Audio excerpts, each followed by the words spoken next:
जय हिंद। स्वागत है आपका नॉलेज की नई दुनिया में। मैं नितेश श्रीवास्तव आपका स्वागत करता हूं। उम्मीद करता हूं आप सभी अपनी तैयारी में लगे होंगे और लगे भी रहना चाहिए, क्योंकि लगातार चलने से ही मंजिलें नज़दीक आती हैं, ठहर जाने से दूरियां कम नहीं पड़ती। तो चलिए जानकारी की एक नई कड़ी में एक नई कड़ी जोड़ते हैं और इस कड़ी को जंजीर बना करके तैयार करते हैं, और ये जंजीर आपको आपकी मंजिल तक पहुंचाने में मदद करेगी। तो दोस्तों, क्या आप अपने सौरमंडल के बारे में जानते हैं? सौरमंडल के बारे में जानते हैं तो क्या यूनिवर्स के बारे में जानते हैं? अगर नहीं जानते हैं तो वेट एंड वॉच, थोड़ा सा इंतज़ार करिए, साथ में जुड़े रहिए, और अभी आपको थोड़े ही समय में फिर आपको पता चल जाएगा ब्रह्मांड क्या है, हमारा सौरमंडल क्या है और हमारी पृथ्वी क्या है। तो इस तरीके की जानकारियाँ सभी आपको इस वीडियो में मिलने वाली हैं, तो अंत तक बने रहिएगा, कहीं मत जाइएगा। और एक एक लफ्ज़ जो होगा आपके लिए जानकारी से भरा हुआ होगा। कोई भी ऐसी बात नहीं होगी जो आपके लिए हितकर ना हो। जो भी यहाँ पर होगा, जो बात होगी, सिर्फ आपके लिए होगी, आपके हित के लिए होगी, आपकी पढ़ाई के लिए होगी, आपके कंपटीशन के लिए होगी। तो जब बात ब्रह्मांड की आती है कि ब्रह्मांड कैसे बना, सौरमंडल कैसे बना, तब पहुंचते हैं हम कई थ्योरियों पे। और वो थ्योरीज जो होती हैं, कुछ तो धार्मिक आधार पे होती हैं और कुछ विज्ञान के आधार पे होती हैं, कुछ खगोल विज्ञान के आधार पर होती हैं। तो हम धर्म की बातों को एक साइड में रखेंगे।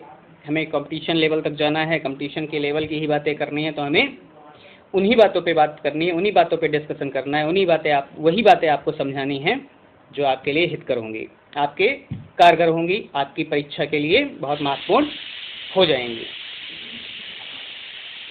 तो इस धरती पे इंसान ने जब आसमान की तरफ देखना शुरू किया तो उसका दायरा यहाँ तक आया कि पृथ्वी जो है स्थिर है या चल रही है, मतलब घूम रही है या रुकी हुई है, या सपाट है या गोल है, किस तरीके से क्या है। इस तरीके से बहुत सारी सोच दिमाग में जन्म ली मनुष्य के। मनुष्य एक जिज्ञासु है जो जिज्ञासा करता है और चीज़ों के पीछे लग जाता है और खोज भी लेता है कि ऐसा ऐसा है, ऐसा ऐसा हो सकता है। और आगे चल के पता चलता है उसने कहा था ऐसा हो सकता है, और कोई आकर के खोज के उसको सामने रख दिया, नहीं ऐसा है। थैंक गॉड आपने हमको पहले बता रखा था ऐसा हो सकता है। तो दोस्तों, ब्रह्मांड के जब बनने की बात आती है ना, तो सबसे जो मोस्ट थ्योरी चलती है ना, बिग बैंग थ्योरी चलती है।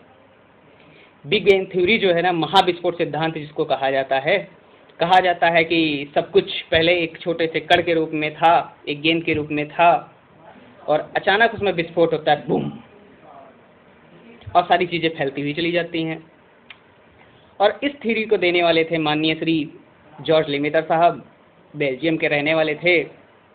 और इन्होंने ये थ्योरी दी कि 13.7 अरब वर्ष पहले क्या होता है, एक छोटी सी जगह से विस्फोट होता है, और यह विस्फोट क्या करता है, पूरा यूनिवर्स का निर्माण कर देता है। 13.7 अरब वर्ष पहले जो ये विस्फोट हुआ था, और उस विस्फोट के द्वारा ब्रह्मांड में 100 अरब आकाशगंगाएं बन गई। ब्रह्मांड में 100 अरब आकाशगंगाएं बन जाती हैं विस्फोट के द्वारा, और प्रत्येक आकाशगंगा में 100 अरब तारे बन जाते हैं, और उन्हीं तारों में अपना एक तारा पड़ता है सूर्य। ब्रह्मांड फैलता जा रहा है, इसके बारे में जब बात आती है तो एडविन हब्बल का नाम आता है। एडविन हब्बल जो थे, इन्होंने बताया था कि ब्रह्मांड फैलता हुआ जा रहा है, और जब उन्होंने इसका अध्ययन किया तो देखा कि जो भी आकाशगंगाएं जितनी भी दूर हैं वो उतनी ही तेजी से भागती हुई जा रही हैं। इस आधार पर उन्होंने बताया कि ब्रह्मांड का विस्तार अभी भी हो रहा है। तो प्रत्येक आकाशगंगा जो बनी, 100 अरब आकाशगंगाएं बन गई उस विस्फोट के बाद में, और प्रत्येक आकाशगंगा में बन गए 100 अरब तारे। अपनी भी आकाशगंगा है मिल्की वे, जिसे हम आकाशगंगा बोलते हैं, मिल्की वे अपनी है। इसमें हमारा सौर परिवार भी स्थित है। एक छोटा सा तारा, मध्यम आकार का तारा, हमारा सूर्य, हमारे सौरमंडल को जिंदा रखे हुए है। तो सौरमंडल की बातें आ जाती हैं कि हाँ सौरमंडल कैसे बना। तो सौरमंडल की जब बात आए तो सौरमंडल, अपना सौरमंडल जो ना, इसके बारे में थ्योरी चलती है। पहले एक थ्योरी चलती थी कि पृथ्वी रुकी हुई है और सभी पिंड जो है इसके चारों तरफ चक्कर लगा रहे हैं, यहाँ तक कि सूर्य भी इसका चक्कर लगा रहा है। ये थ्योरी देने वाले थे माननीय श्री टालमी जी। तो टालमी का मानना था ये कि पृथ्वी स्थिर है और सूर्य इसका चक्कर लगा रहा है, मतलब सभी ग्रह पृथ्वी का चक्कर लगा रहे हैं। जैसे चंद्रमा पृथ्वी का चक्कर लगा रहा है, ऐसे लगा के सूर्य भी चक्कर ऐसे पृथ्वी का लगा रहा है। लेकिन टालमी की बात को टाल गए कॉपरनिकस। कॉपरनिकस जब आए तो उन्होंने बताया नहीं नहीं नहीं नहीं नहीं ना ना ना ना ना, you are not right, you are wrong, तुमसे ना हो पाएगा, ये गलत बता रहे हो। थ्योरी यहाँ पर है कि भैया सौरमंडल में पृथ्वी स्थिर नहीं है, पृथ्वी सूर्य का चक्कर लगा रही है, चंद्रमा पृथ्वी का चक्कर लगा रहा है और सूर्य अपनी आकाशगंगा का चक्कर लगा रहा है। ये थ्योरी फिर निकल के आई और यही मान्य हो गई कि क्या सूर्य का चक्कर सभी पिंड लगा रहे हैं जो अपना सौरमंडल है। सूर्य भी स्वतंत्र नहीं है, वो अपनी आकाशगंगा का चक्कर लगा रहा है। जो अपनी आकाशगंगा है जानते हैं जिसे, उसके केंद्र से सूर्य लगभग 30,000 प्रकाश वर्ष की दूरी पर स्थित है। 30,000 प्रकाश वर्ष की दूरी पर स्थित है। केंद्र से आकाशगंगा का जो केंद्र है वहां से सूर्य जो है 30,000 प्रकाश वर्ष की दूरी पर स्थित है और अपनी आकाशगंगा का वो चक्कर लगाता है 25 करोड़ साल में। जिस आकाशगंगा में हम स्थित हैं, और प्रत्येक आकाशगंगा में एक ब्लैक होल होता है जो पूरी आकाशगंगा को कंट्रोल करता है। तो अपना जो सौरमंडल है इसमें सूर्य जो है, सूर्य के साथ सारे पिंड हैं, अपने ग्रह हैं। सूर्य स्वतंत्र नहीं है, सूर्य आकाशगंगा का चक्कर लगा रहा है और वो चक्कर लगाता है 250 किलोमीटर पर सेकंड के हिसाब से। कहने का मतलब 250 किलोमीटर एक सेकंड में वो चलता है सूर्य पूरब से पश्चिम दिशा में आकाशगंगा का चक्कर लगाते हुए। तब उसको लग जाते हैं 25 करोड़ साल लग जाते हैं आकाशगंगा का चक्कर लगाने के लिए। और इस 25 करोड़ साल के जो वर्ष होता है, ये 25 करोड़ साल जो लगे इसे सूर्य को चक्कर लगाने में आकाशगंगा को, इस समय को कहा जाता है कॉस्मिक ईयर, या आपसे कहेगा ब्रह्मांड वर्ष। तो डोंट वरी, आपसे अगर कहता है ब्रह्मांड वर्ष कितने वर्ष का होता है तो 25 करोड़ वर्ष, कॉस्मिक ईयर कितने वर्ष का होगा ये भी आपसे कहेगा तो भी आपका आंसर बनेगा क्या, 25 करोड़ वर्ष। तो जो सूर्य है ये अपनी आकाशगंगा का चक्कर पूरब से पश्चिम में लगा रहा है। ध्यान रखिएगा, आगे बहुत पॉइंट ये काम आने वाला है। फिर क्या हुआ, यहाँ तक थ्योरी बन गई। अब अपने सौरमंडल पे आ जाते हैं, अपने सूर्य पे आ जाते हैं। तो ब्रह्मांड का जब विस्तार और ब्रह्मांड बना, आकाशगंगाएं बन गई। आकाशगंगा प्रत्येक में 100 अरब तारे बन गए। तो उसी में अपना एक तारा देखिए, सूर्य मध्यम आकार का तारा है, मध्यम आयु का तारा है। और इसी तारे से क्या हुआ, हमारे ग्रहों का जन्म हुआ है। हमारे सौर परिवार में ग्रहों की संख्या पहले 9 हुआ करती थी, अब 8 है। बात करें सूर्य की, तो सूर्य के बारे में थोड़ी सी जानकारी आपको दे रहा हूँ, आपके काम आएगी। सूर्य जो है, इसकी उम्र का जब निर्धारण किया गया तो देखा गया 10 अरब वर्ष इसकी कुल टोटल उम्र है। मतलब 10 अरब वर्ष तक सूर्य में न्यूक्लियर फ्यूजन होता रहेगा, मतलब नाभिकीय संलयन होता रहेगा। और 10 अरब वर्ष के बाद सूर्य खत्म हो जाएगा, उसमें ऊर्जा का कोई भी मतलब नहीं रह जाएगा। 5 अरब वर्ष हो चुके हैं सूर्य की उम्र को, 5 अरब वर्ष हो चुके हैं सूर्य को। सूर्य जो है अपने सौर परिवार का जन्मदाता है, जिसमें हमारे ग्रह हैं, उपग्रह हैं, इन सभी का जन्मदाता सूर्य को माना जाता है। अपने सौर परिवार में जो ऊर्जा का एकमात्र स्रोत भी है वो भी हमारा सूर्य ही है। आप ध्यान रखिएगा, सूर्य तारा है, ध्यान रखिएगा। रात में जो आप तारों को टिमटिमाते हुए देखते हैं आसमान में, ये अपने इलाके के सूर्य हैं, लेकिन दूरी अधिक होने के कारण क्या है, ये हमें छोटे छोटे से टिमटिमाते हुए दिखते हैं, प्रकाश के अपवर्तन के कारण टिमटिमाते हुए दिखते हैं। तो सूर्य क्या है, एक तारा है। और सूर्य की कंपोजिशन की मैं बात करूं तो सूर्य में 71% हाइड्रोजन और 26.5% हीलियम है। हाइड्रोजन का हीलियम में बदलना जो नाभिकीय संलयन होता है उसके द्वारा वहाँ पर ऊर्जा मुक्त होती है, और वो ऊर्जा क्या होती है, प्रकाश और ऊष्मा के रूप में धरती पर आती है। कि सूर्य जो है ना, उसके केंद्र का तापमान इसी ऊर्जा के कारण 1.5 करोड़ डिग्री सेल्सियस तक पहुँच जाता है। और वही जब सूर्य का ऊष्मा और प्रकाश जो है उसके बाहरी दायरे तक आता है तो वहाँ तक टेम्परेचर उसका हो जाता है 6000 डिग्री सेल्सियस हो जाता है। तो सूर्य का जो प्रकाश है ऊष्मा के रूप में आता है, प्रकाश पृथ्वी पर 8 मिनट 16 सेकेंड में पहुँच जाता है। मतलब कुल 500 सेकेंड लग जाते हैं। और प्रकाश की चाल 3 लाख किलोमीटर पर सेकेंड होती है दोस्तों, जानते हैं 3 लाख किलोमीटर पर सेकंड के हिसाब से चलता है प्रकाश। तब जाके 8 मिनट 16 सेकंड उसको लगते हैं पृथ्वी तक आने में। पृथ्वी से सूर्य की दूरी लगभग 15 करोड़ किलोमीटर है। तो दोस्तों सूर्य एक तारा है और सूर्य से अलग हुए पिंडों को ग्रह कहा जाता है और उपग्रह भी हैं। तो ग्रह और उपग्रह किसे कहा जाएगा, इसके लिए भी आपको कुछ पॉइंट याद रखने पड़ेंगे। जैसे जैसे सूर्य है, तारा है, और सभी पिंड जो हैं ज़्यादातर वो सूर्य का चक्कर लगा रहे हैं। तो जो खगोलीय पिंड सूर्य का चक्कर लगा रहे हैं उन्हें ग्रह कहा जाता है। क्या कहेंगे, उन्हें ग्रह कहेंगे। जो पिंड अपने तारे का चक्कर लगा रहे हैं वो ग्रह कहलाते हैं, और जो पिंड अपने ग्रह का चक्कर लगा रहे होते हैं वो उपग्रह कहलाते हैं। जैसे फॉर एग्जाम्पल पृथ्वी सूर्य का चक्कर लगा रही है तो पृथ्वी ग्रह हो गई। चंद्रमा पृथ्वी का चक्कर लगा रहा है तो चंद्रमा पृथ्वी का उपग्रह हो जाएगा। यहाँ तक बातें आपको समझ में आ रही हैं, ऐसा लग रहा है। तो ग्रह हो गए, उपग्रह हो गए। ग्रह किसे कहा जाएगा, उपग्रह किसे कहा जाएगा। अब बात करें गति के नियम। ग्रहों के गति के नियम की जब बात आती है ना, तो ग्रहों के गति के नियम देने वाले केपलर थे।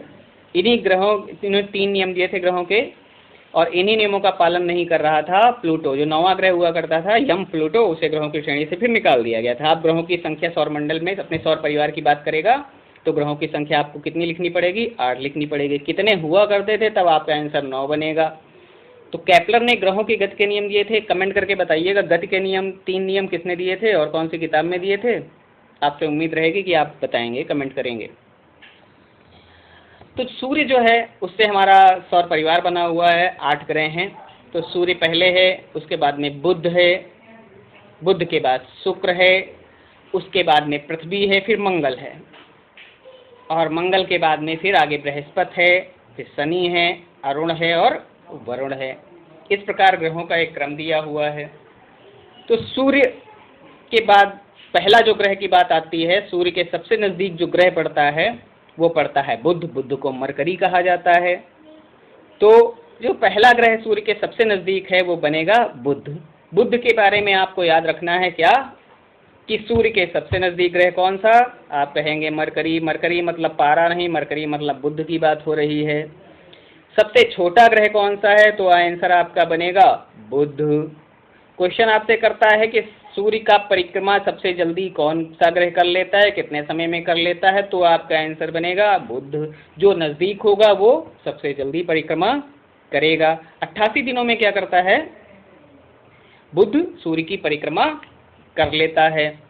बुध के बारे में ध्यान रखिएगा, सबसे अधिक तापांतर वाला ग्रह, सबसे अधिक तापांतर वाला ग्रह कौन सा है, तो भी आपका आंसर बनेगा क्या, बुध बनेगा। तापांतर का मतलब समझते हैं, ताप में अंतर, दिन और रात के टेम्परेचर में बहुत ज़्यादा अंतर पाया जाता है बुध के, इसलिए सर्वाधिक तापांतर वाले ग्रह की बात करेगा तो आपका आंसर बनेगा बुध।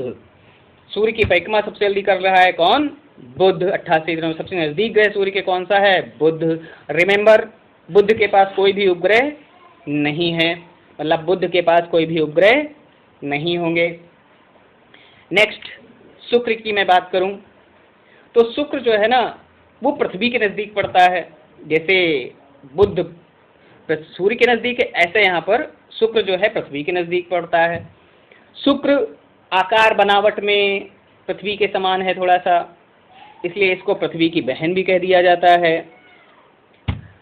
सबसे गर्म ग्रह भी कहा जाता है, तो आपका आंसर बनता है शुक्र।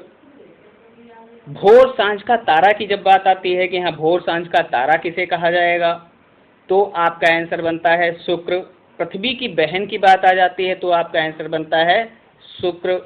कहता है प्रेशर कुकर ग्रह किसे कहा जाएगा, तो भी आपका आंसर बनेगा शुक्र।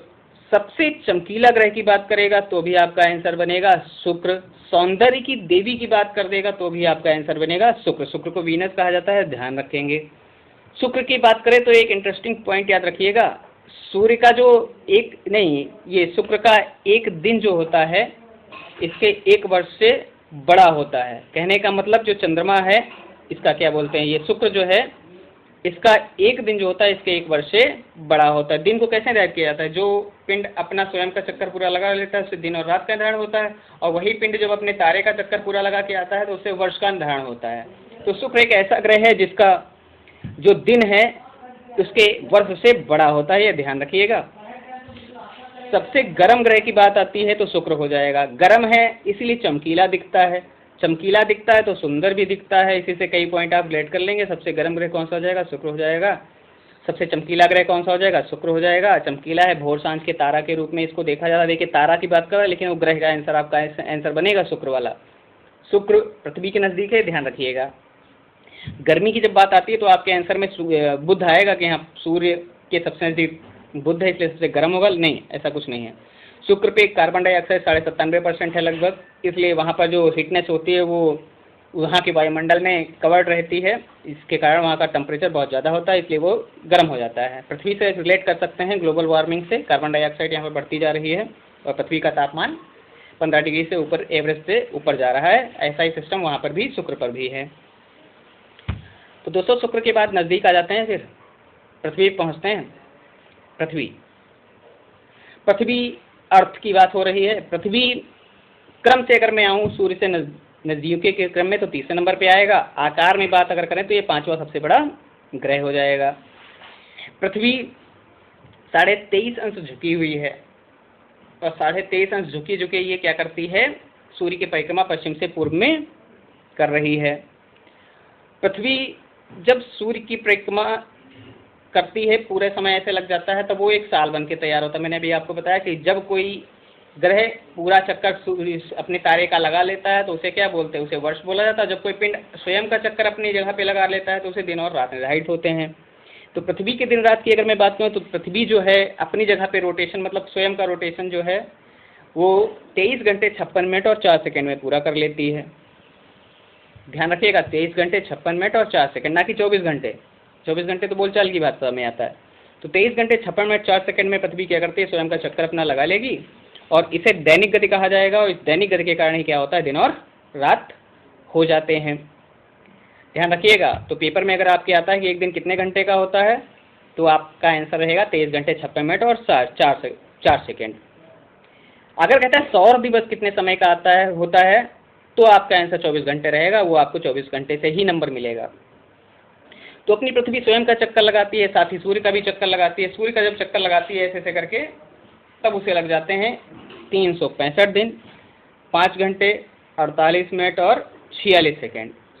ये समय जो होता है वो एक वर्ष का बनता है। इस पृथ्वी की वार्षिक गति के कारण क्या होता है?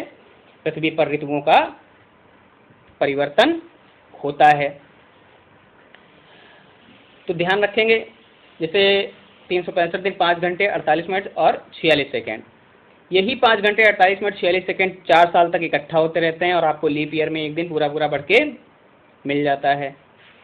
तो पृथ्वी पर ऋतु परिवर्तन हो रहा है, दिन रात भी हो रहे हैं। ये रोटेशन की वजह से दिन रात हुआ और सूर्य की परिक्रमा कर ली तो पूरा वर्ष बन जाता है और ऋतु परिवर्तन होता है। पृथ्वी पर 7 बड़े महाद्वीप हैं स्थल के रूप में। महासागरों की बात करें तो सबसे बड़ा महासागर आपको प्रशांत महासागर मिलेगा, सबसे छोटा महासागर आपको आर्कटिक महासागर मिलेगा। पृथ्वी का सबसे ऊंचे स्थान की मैं बात करूं तो माउंट एवरेस्ट आपको याद रखना पड़ेगा। पृथ्वी के गुरुत्वाकर्षण की मैं बात करूं तो गुरुत्वाकर्षण की खोज की थी माननीय श्री भौतिक विज्ञान के पिता न्यूटन महाराज ने। तो न्यूटन ने गुरुत्वाकर्षण की खोज की थी और पृथ्वी के गुरुत्वाकर्षण का इन्होंने मान बताया था 9.8 मीटर पर सेकेंड स्क्वायर, मतलब इतना गुरुत्वाकर्षण पृथ्वी का है। कि यदि गुरुत्वाकर्षण को जान गए तो पलायन वेग को क्यों छोड़ें, साथ में लिखते जाइए। पृथ्वी का पलायन वेग जो होता है 11.2 किलोमीटर पर सेकेंड होता है। मतलब कोई चीज़ कितनी स्पीड से फेंकी जाए पृथ्वी से ऊपर कि वो पृथ्वी के गुरुत्वाकर्षण में बंध के वापस ना आए, वो अंतरिक्ष में चली जाए, तो उसके लिए एक मान निर्धारित किया गया 11.2 किलोमीटर पर सेकेंड। इसे पलायन वेग कहा जाता है। इतनी स्पीड से अगर कोई चीज़ ऊपर फेंकी जाती है तो पृथ्वी पर लौट कर नहीं आएगी। पृथ्वी जो है वो चक्कर लगा रही है सूर्य का पश्चिम से पूर्व में। ध्यान रखिएगा, सभी ग्रह जो हैं अधिकतर सूर्य की परिक्रमा पश्चिम से पूर्व में करते हैं। अगर आपसे क्वेश्चन आता है कि पृथ्वी पे जो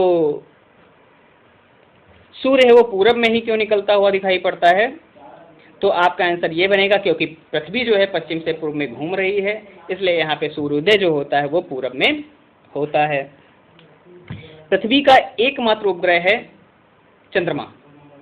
चंद्रमा के बारे में थोड़ी सी जानकारी दे दूं आपको कि चंद्रमा जो है ये पृथ्वी का एकमात्र उपग्रह है और चंद्रमा का अध्ययन सेलेनोलॉजी में किया जाता है। और चंद्रमा पर धूल भरे मैदान हैं और उन्हें सी ऑफ फ्रिक्वेंटली कहा जाता है, मतलब शांति सागर कहा जाता है। होशियार रहिएगा, शांति सागर आपसे कहेगा तो शांति सागर का जवाब मिलेगा आपको कहाँ पे? चांद पे। चांद पे जो धूल भरे मैदान हैं उन्हें शांति सागर सी ऑफ फ्रिक्वेंटली कहा जाता है। चंद्रमा को धरती पुत्र भी कहते हैं, ये भी ध्यान रखिएगा। धरती पुत्र किसे कहा जाएगा? तो धरती पुत्र कहेंगे चंद्रमा को। और जीवाश्म ग्रह की बात करेगा तो भी आपका आंसर बनेगा चंद्रमा को जीवाश्म ग्रह कहा जाता है। चंद्रमा पर आवाज़ सुनाई नहीं पड़ती है, जानते हैं क्यों? क्योंकि आवाज़ को चलने के लिए माध्यम चाहिए होता है, ध्वनि को चलने के लिए माध्यम चाहिए। ठोस द्रव गैस माध्यम बनते हैं, वहाँ पर आवाज़ को चलने के लिए माध्यम नहीं मिल रहा है, मतलब वहाँ पे वायुमंडल नहीं है। तो चंद्रमा पे कोई भी वायुमंडल नहीं है, इसलिए वहाँ पर ध्वनि सुनाई नहीं पड़ती है। प्रकाश की मैं बात करूँ तो चंद्रमा का प्रकाश खुद का प्रकाश नहीं है।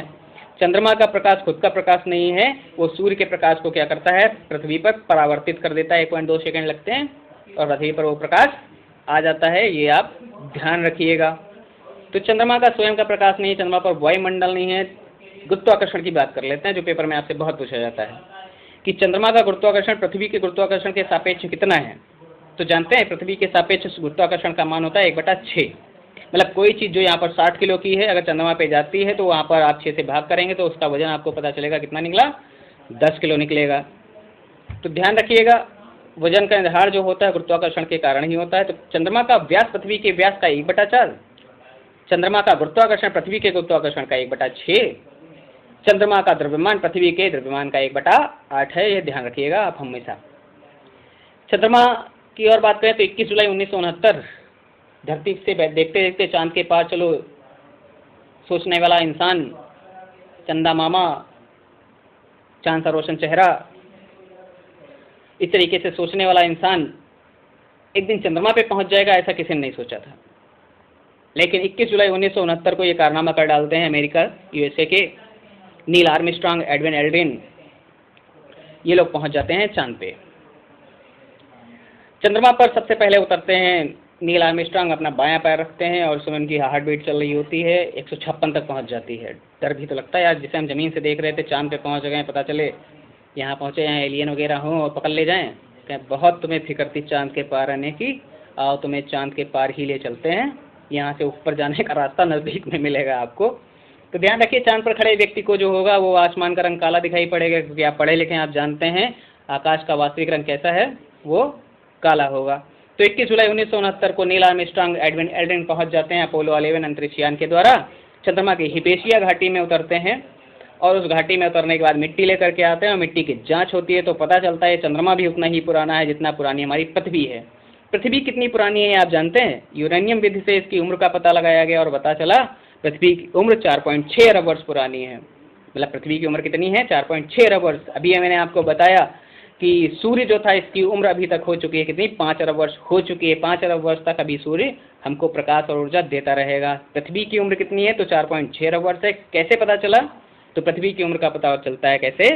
यूरेनियम विधि के द्वारा पता चलता है। आशा धातु किसे कहा जाता है? आप कमेंट करके बताइएगा। तो चंद्रमा को यहीं पे छोड़ देते हैं, चांद के पार जाने से छोड़ करके अब चलते हैं अपने मंगल के पास।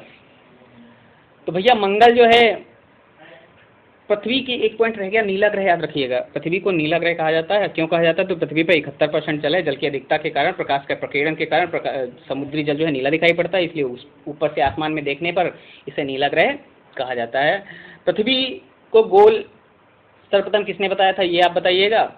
नारंगी के रूप में तो न्यूटन ने बताया था और नाशपाती के रूप में जेम्स जीन ने बताया था। पृथ्वी को गोल सबसे पहले किसने बताया था? ये कमेंट करके आप बताइएगा। लौट के आते हैं मंगल। मंगल की मैं बात करूँ तो मंगल को मार्स बोला जाता है और युद्ध का देवता भी कहते हैं मंगल को। मंगल को युद्ध का देवता कहा जाता है। मंगल जो है पृथ्वी के समान, पृथ्वी 23.5 अंश पे झुकी हुई है तो मंगल 24 डिग्री पे जो लगभग झुकाव एक जैसा है, इसलिए यहाँ पर ऋतु परिवर्तन भी होता है मंगल पे। पृथ्वी के समान ऋतु परिवर्तन कहाँ पे होता है? ये आंसर आपका बनेगा मंगल। लाल ग्रह किसे कहा जाता है? आपका आंसर बनेगा मंगल। युद्ध का देवता किसे कहा जाता है? तो आपका आंसर बनेगा मंगल। अब मंगल का लाल ग्रह क्यों है? लाल ग्रह क्यों कहा जाता है? इसका लाल रंग क्यों दिखता है? तो आपका आंसर बनेगा आयरन ऑक्साइड की वजह से। आयरन ऑक्साइड की वजह से मंगल का रंग लाल आपको दिखाई पड़ता है। मंगल जो है ना, उस फोबोस और डिमोस मंगल के दो उपग्रह, जैसे पृथ्वी का एकमात्र उपग्रह है चंद्रमा, ऐसे मंगल के दो उपग्रह हैं फोबोस और डिमोस। फोबोस और डिमोस की खास बात यह है ना कि ये सौर परिवार के अपने सौरमंडल के सबसे छोटे उपग्रहों के अंतर्गत आते हैं। सबसे छोटे उपग्रह किसके पास है? तो आपका आंसर बनेगा मंगल के पास में। कौन से ग्रहों के पास उपग्रह नहीं है? तो आप बोल दीजिएगा फटाक से, बुध और शुक्र के पास कोई भी उपग्रह नहीं है। बुध और शुक्र जो है वो उपग्रह विहीन है, मतलब इनके पास कोई भी उपग्रह नहीं है। पृथ्वी के पास एक है, मंगल के पास दो है, फोबोस और डिमोस, ये ध्यान रखेंगे। मंगल से एक पॉइंट और याद रखिएगा, सौर परिवार का, सौर मंडल का सबसे ऊंचा ज्वालामुखी वो भी मंगल पे पाया जाएगा। सौर परिवार का सबसे बड़ी घाटी, दरार घाटी, रिफ्ट घाटी, मेरिनर घाटी, ये भी आपको कहाँ मिलेगी? मंगल ग्रह पे ही पाई जाएगी, ये ध्यान रखिएगा। मंगल के बाद आगे बढ़ें तो बीच में बृहस्पति आगे मिलेगा आपको, लेकिन मंगल और बृहस्पति के बीच में एक बेल्ट पाई जाती है जहाँ पे छोटे छोटे कण पाए जाते हैं, और उन कणों को कहा जाता है क्षुद्र ग्रह। क्या कहेंगे? क्षुद्र ग्रह। तो ग्रह किसे कहा जाएगा? वो पिंड जो अपने तारे का चक्कर लगा रहे थे वो ग्रह थे। उपग्रह कौन थे? जो अपने ग्रहों का चक्कर लगा रहे थे वो उपग्रह थे। क्षुद्र ग्रह कौन है? क्षुद्र ग्रह कहाँ पाए जाते हैं? ये क्वेश्चन अगर आपसे करता है तो आपका आंसर बनेगा क्या? मंगल और बृहस्पति के बीच में पाए जाते हैं जो कण या पिंड, उन्हें हम क्षुद्र ग्रह कहते हैं। बृहस्पति के पास पहुंचे तो जुपिटर की बात हो रही है, बृहस्पति की बात हो रही है। बृहस्पति सबसे बड़ा ग्रह है, सौर परिवार का सबसे बड़ा ग्रह बृहस्पति है। बृहस्पति को पीला ग्रह भी कहा जाता है, ध्यान रखेंगे। और सौर परिवार में सबसे अधिक उपग्रहों की संख्या भी बृहस्पति की बात आती है। सौर परिवार में सबसे बड़ा इसी का उपग्रह एक मिलेगा आपको, ज्ञानीमेड। ज्ञानीमेड जो है बृहस्पति का उपग्रह जो सौर परिवार का सबसे बड़ा उपग्रह के अंतर्गत आता है। तो पीला ग्रह कहा जाएगा बृहस्पति को।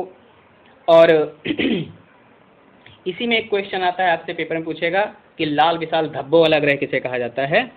तो लाल विशाल धब्बों की जब बात आती है तो भी आपका आंसर बनता है किसे कहा जाता है? बृहस्पति को कहा जाता है। लेकिन पीला ग्रह की बात करेगा तो भी आपका आंसर बनेगा क्या? बृहस्पति ही हो जाएगा। बृहस्पति की खास बात यह है कि ये स्वयं की परिक्रमा सबसे जल्दी कर लेता है, 9.8 घंटे या 10 घंटे में स्वयं की परिक्रमा कर लेता है। तो ध्यान रखिएगा, स्वयं की परिक्रमा करना का क्वेश्चन अलग है और सूर्य की परिक्रमा करने का क्वेश्चन अलग है। स्वयं की परिक्रमा करने लेने वाला सबसे जो जल्दी ग्रह करेगा वो कौन सा बनेगा? तो आपका आंसर बनेगा बृहस्पति, 9.8 घंटे में। लेकिन सूर्य की परिक्रमा सबसे जल्दी करेगा कौन? जो नजदीक होगा वो होगा बुध। कितने समय में? 88 दिनों की बात यहाँ पर आ जाएगी। बृहस्पति की बात करें तो बृहस्पति सबसे बड़ा ग्रह हो जाएगा, ध्यान रखिएगा। फिर शनि ग्रह की बात करें, सैटर्न की बात होगी। शनि को काला ग्रह कहा जाता है, वलय वाला ग्रह भी शनि को कहा जाता है। शनि के बारे में खास बात है, इसका जो घनत्व है वो जल के घनत्व से कम है, तो ये जल पर तैर सकता है। क्वेश्चन ऐसे करेगा कौन सा ग्रह को अगर जल पे छोड़ दिया जाए तो तैरने लगेगा? तो आपका आंसर बनेगा शनि ग्रह। शनि मतलब सैटर्न ग्रह जो है, इसको पानी पे अगर रखा जाए तो ये तैरने लगेगा। चंद्रमा से आने वाला जो आपका क्वेश्चन होगा वो टाइटन ग्रह से होगा, उपग्रह से होगा। टाइटन जो है वो शनि का उपग्रह है, और इस उपग्रह की खास बात क्या है, इसीलिए उसका क्वेश्चन बनाया जाता है। इस उपग्रह की खास बात यह है, इसका स्वयं का अपना वायुमंडल है। मतलब अपना सौर परिवार जो है 8 ग्रह हैं और बहुत सारे उपग्रह हैं, तो किसी भी उपग्रह पे आपको इस तरीके का वायुमंडल वाली बात नहीं दिखती है। लेकिन ये इकलौता ऐसा ग्रह आपको उपग्रह मिलता है, टाइटन शनि का उपग्रह है जिस पर इसका स्वयं का वायुमंडल है। इसलिए क्वेश्चन बहुत पूछा जाता है, कभी कभी तो तोड़ के ऐसे पूछ लेता है टाइटन किसका उपग्रह है, या यूं पूछता है कि कौन से उपग्रह का अपना स्वयं का वायुमंडल है। तो ध्यान रखेंगे वो आंसर आपका बनेगा टाइटन हो जाएगा। टाइटन किसका उपग्रह है? तो आपका आंसर बनेगा शनि। काला ग्रह किसे कहा जाएगा? तो आपका आंसर बनेगा शनि। वलय वाला ग्रह किसे कहा जाएगा? तो आपका आंसर बनेगा शनि। नेक्स्ट बात करें, शनि के बाद अरुण की बात करें। अरुण जो है यूरेनस की बात होगी। अरुण तो अरुण ग्रह है, इसे लेटा ग्रह कहा जाता है। और अरुण ग्रह से एक पॉइंट और याद रखिएगा, अरुण और शुक्र को जोड़ करके। अरुण और शुक्र ग्रह एक दो पिंड ऐसे हैं जो सूर्य की परिक्रमा पूरब से पश्चिम में करते हैं। कैसे करते हैं? पूरब से पश्चिम में करते हैं। जैसे सूर्य अपनी आकाशगंगा का चक्कर लगा रहा था पूरब से पश्चिम में, ऐसे ही दो ग्रह हैं जो चक्कर लगाते हैं सूर्य का पूरब से पश्चिम में। वो ग्रह कौन से? अरुण और आपके शुक्र हो जाएंगे। अरुण और शुक्र को छोड़ करके ध्यान रखिएगा, अरुण और शुक्र को छोड़ करके जितने भी ग्रह हैं, मतलब अपने सौर परिवार के 8 ग्रह हैं, 8 ग्रहों में 2 ग्रहों को छोड़कर, अरुण और शुक्र को छोड़ करके जितने भी 6 ग्रह हैं वो क्या करते हैं? उनका चक्कर लगाने का एक ही रोटेशन वाला क्रम रहेगा। क्या? पश्चिम से पूरब, पश्चिम से पूरब। वो पश्चिम से पूर्व ही घूमेंगे। तो क्वेश्चन अगर ऐसे भी करता है अधिकतर ग्रह कौन सी दिशा में चक्कर लगाते हैं, तो आपका आंसर बनेगा पश्चिम से पूर्व में लगाते हैं। कौन से ग्रह हैं जो उल्टी दिशा में चक्कर लगाते हैं, तो आपका आंसर बनेगा अरुण और शुक्र। उल्टी दिशा से तात्पर्य मतलब पूर्व से पश्चिम में लगाया जा रहा है यहाँ पर। उल्टी दिशा का मतलब ये पश्चिम से पूर्व की बात यहाँ पर नहीं होगी। तो इसके अरुण और शुक्र को रिलेट करके इसको याद रखिएगा। उसके बाद बात करें अरुण के बाद वरुण की बात कर लें, नेपच्यून की बात यहाँ पर आ जाएगी। तो वरुण जो है ना सूर्य से बहुत अधिक दूरी पर है। सूर्य से सबसे अधिक दूरी पर होने वाला ग्रह जो हो जाएगा वो वरुण हो जाएगा। वरुण ग्रह सबसे दूर है, तो सीधी सी बात है जो सबसे दूर होगा, जो सबसे दूर है वो परिक्रमा देर में कर पाएगा सूर्य की। ऐसे ऐसे ऐसे भाई दूर वाला ही तो देर में घूम के आएगा, ऐसे घूम करके। तो सबसे देर में परिक्रमा करने वाला ग्रह, सूर्य की परिक्रमा सबसे अधिक समय लगा देने वाला ग्रह कौन सा आपका बनेगा, तो आपका आंसर बनेगा वरुण। वरुण ग्रह सूर्य की परिक्रमा सबसे देर में करेगा, सबसे ठंडा ग्रह की बात कर देगा। तो इतना तो समझदार है, सूर्य से अधिक दूरी पर है तो वहाँ पर इतना प्रकाश नहीं पहुँचता होगा, प्रकाश नहीं पहुँचेगा तो हीटनेस भी अवरक्त किरणों के रूप में कैसे पहुँचेगी, क्योंकि अवरक्त किरणें या इंफ्रारेड किरणों के द्वारा ही हमको गर्मी प्राप्त होती है। तो वहाँ तक पहुँचते पहुँचते टेम्परेचर डाउन पड़ जाता है, इसलिए सबसे ठंडा ग्रह की बात करेगा तो आपका आंसर बनेगा वरुण ग्रह जो है वो सबसे ठंडा ग्रह। सूर्य से सबसे अधिक दूरी पर ग्रह कौन सा, तो आपका आंसर बनेगा वरुण।